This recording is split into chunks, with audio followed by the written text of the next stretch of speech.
So this is the entrance to the park, or at least the sign is there. We just got here today.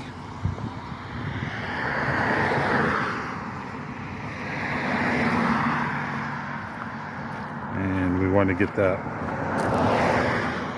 and find out where exactly to go tomorrow.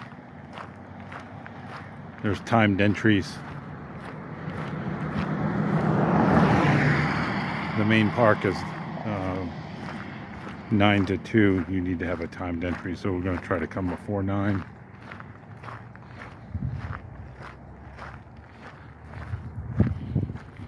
It's very pretty. I've noticed there was one place called Mountain View. I don't know where you would be around here without a mountain view. Hello everybody. I'd like to start this video off with giving you an idea of where we went on our Rocky Mountain National Park excursion when we were in Colorado. And this is part of the Colorado playlist. So we stayed in Estes Park, and we stayed at a very nice place, Coyote Mountain Lodge. We were very happy there. And Estes Park is at approximately 7,800 feet of altitude, and that's about 2,370 meters. And I say that just so you're aware of the altitude that you're beginning from when you start your journey into the park. The park entrance is here. The road to Bear Lake is right in this area on US 36, and we went down as far as here, which you'll see all of this. We went as far as the comfort station. Then we came back out onto Route 36, made a left, and increasing altitude as you get into these mountain passes, and that's the reason for the curvy road. And our first real stop was here, Many Parks Curve Overlook. It's just an absolutely beautiful place. Continuing on US 34, which is also closed during the wintertime, just so you know, and there's no through traffic during the winter months. We did stop here at Rainbow Curve Overlook, and we continued on Route 30, US 34, all the way down here to Milner Pass, which is on the Continental Divide. So water that flows this way goes to the Atlantic Ocean, and water that flows that way goes to the Pacific Ocean. Kind of a neat concept. You can continue on further down. We did not have time to do that. And that gives you a rough idea of the route that we took and what you will see. One last thing about altitude, I'm going to zoom in here a little bit. When you do cross up in this area here, this is all tundra. There's no trees. You can see the different types of vegetation and contour lines. Each one of these is a certain amount of feet of altitude. But the vegetation changes. And up here, it's just basically grass and tundra, because that's all that can live at those temperatures and altitude, the combination. So you'll see all of that. And so this around here is 11,000 feet or 3,350 meters. So let's get into the actual video. What happens when you're stuck in traffic? You enjoy the view.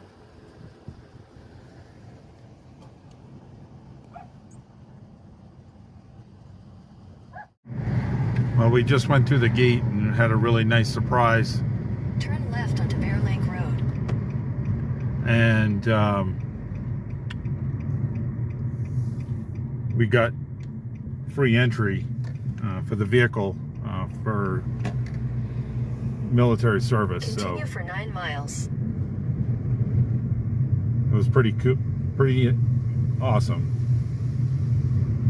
And I'm coming up to a gate here. They're going to want to see this pass that you see it on the windshield. Here are just some of the video clips and photos of the ride down to Bear Lake. They're in order, and some of them are on the way back to US Route 36.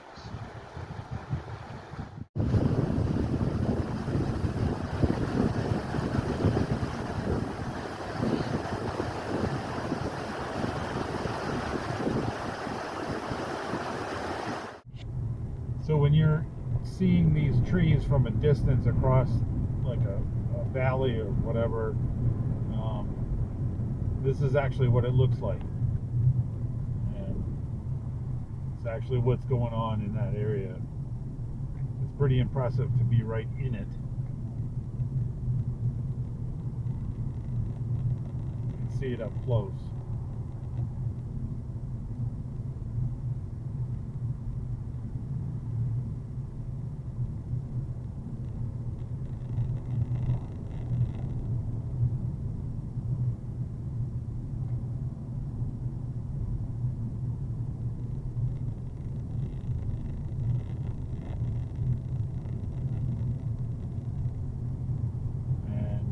This area right up ahead of us here is above the Alpine level, so very few trees to no trees at the top.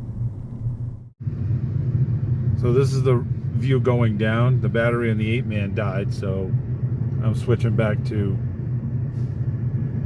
cell phone recording.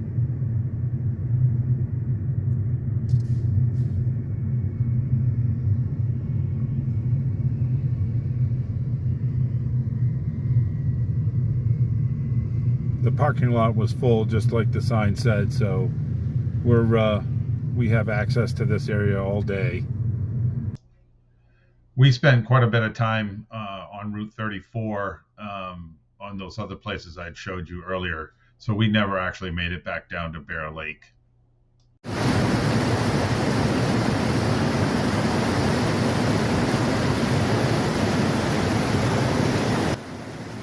This was filmed under the bridge on Bear Lake Road, a short distance before US Route 36. This is the Big Thompson River.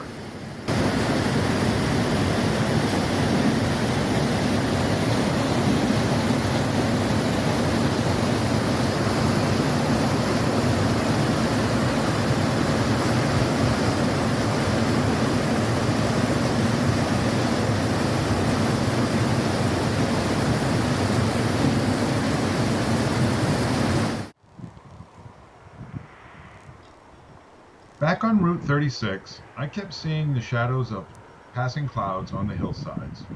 I climbed up an embankment to capture this view.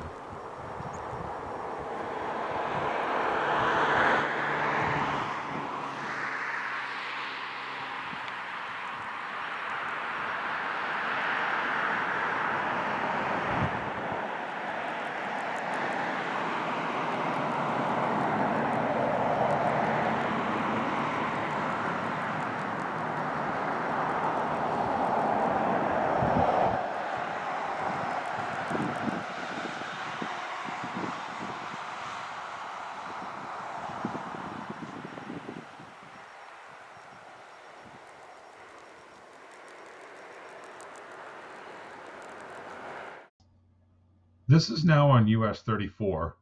We were going to stop to check our location to make sure we hadn't passed many parks Overlook when we saw a stopped vehicle. Our experience here in Maine, that usually means big game. We saw those elk. He definitely can see me.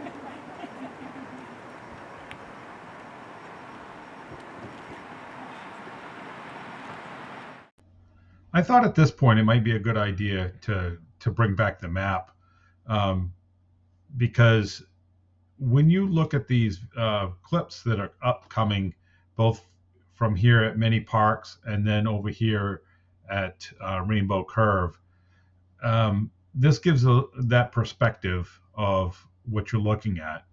And you'll see from Rainbow Curve, you'll be able to see this East Alluvial fan here.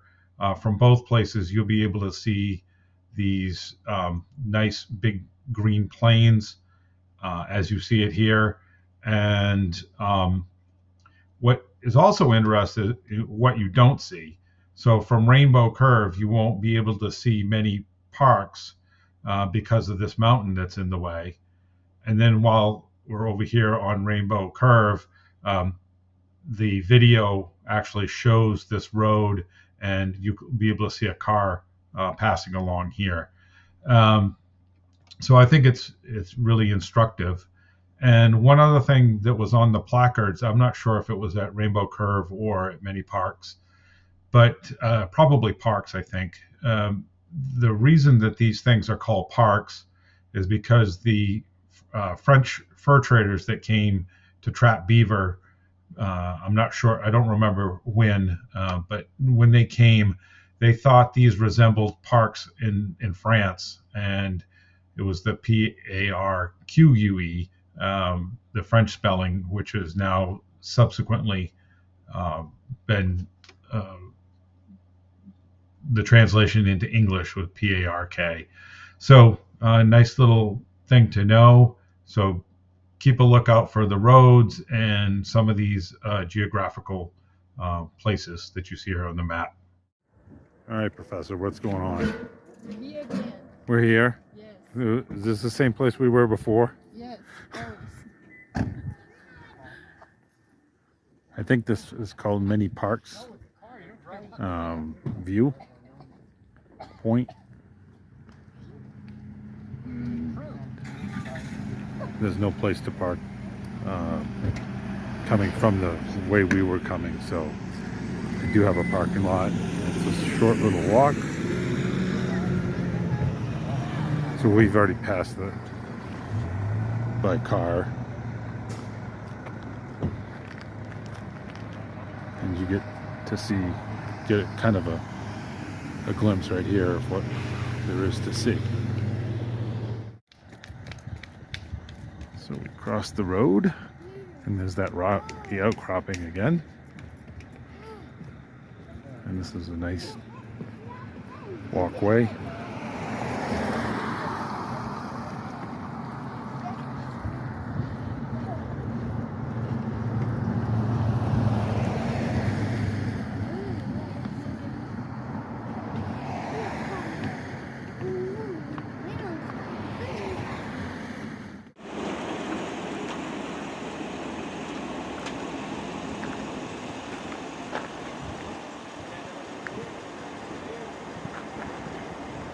Well, what you're seeing here is the furthest most end of Many Parks Curve, and there's a nice bench there to pose for pictures. And then as we walk back on the walkway, you can see those natural parks.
Keep hearing a hawk screeching. Okay.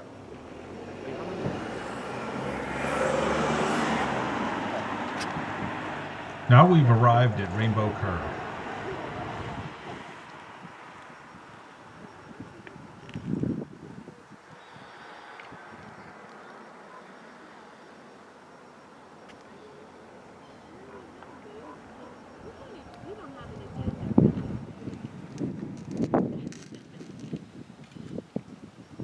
That's the mountain we're going to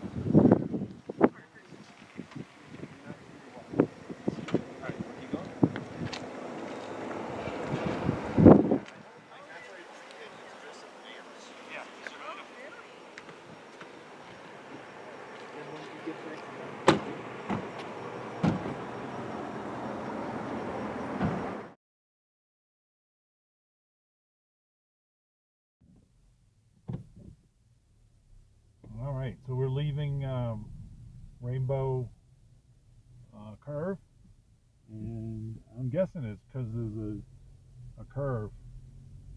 I couldn't find anything on the information plaques why it was called Rainbow Curve, but they did have a placard there that described the different altitudes, and we're getting into the Alpine zone pretty soon, which was 11,000 feet.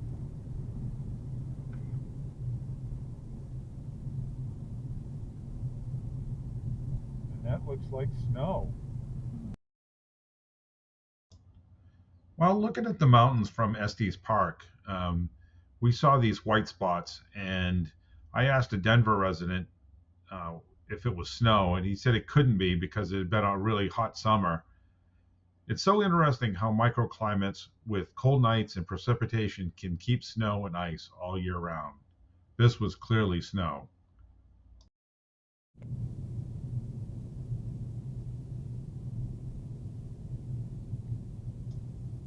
I hope this presents well. I simultaneously filmed out the window and through the windshield for a short distance. I had to turn the picture-in-a-picture clip volume down due to the wind noise. I hope you like the perspective.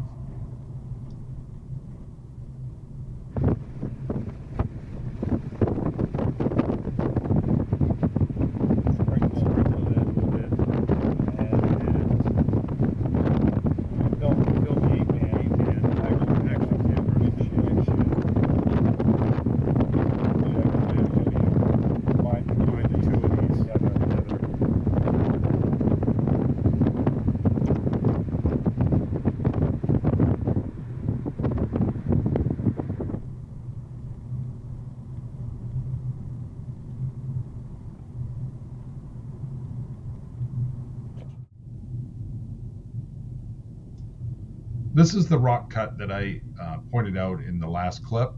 And also, are you starting to get a feel for why they might close this road in the wintertime?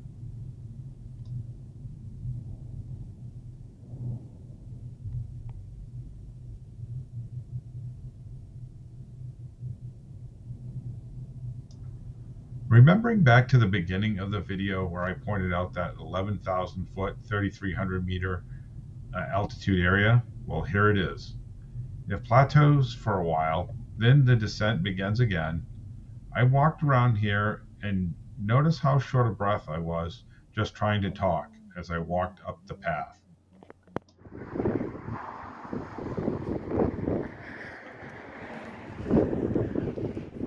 The last stop convinced me I needed to put my jacket on.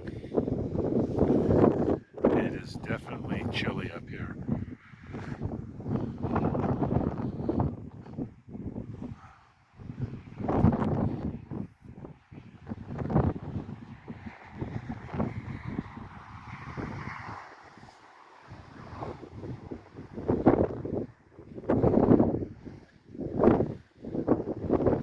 Professor and I are having running arguments of whether or not that's snow. I'm pretty convinced it's snow.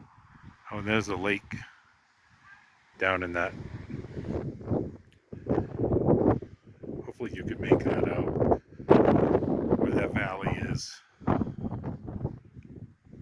Follow that straight down, there's a lake there.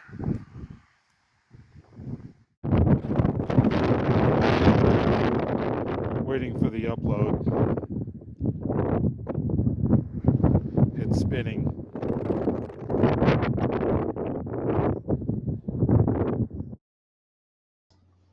The professor took a long, hard look here and decided that it is snow.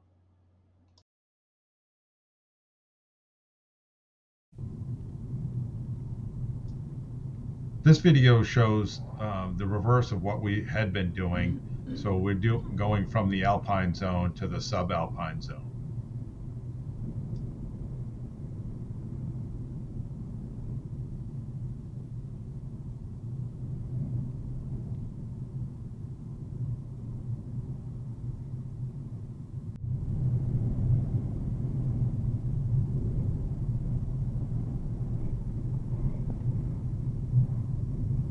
So I'm pretty sure, based on a GPS reading that I got, that this parking area on the left in the distance is the Continental Divide.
At this point, we started our trip back, stopping at the Alpine Visitor Center, where there are numerous exhibits showing how different animals can survive in this harsh environment.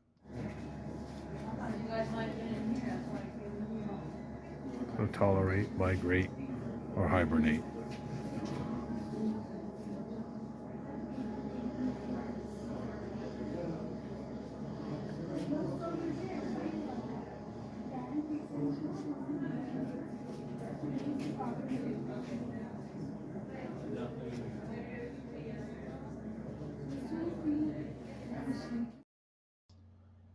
Forest Canyon and Forest Canyon Overlook would be our last stop on the way back.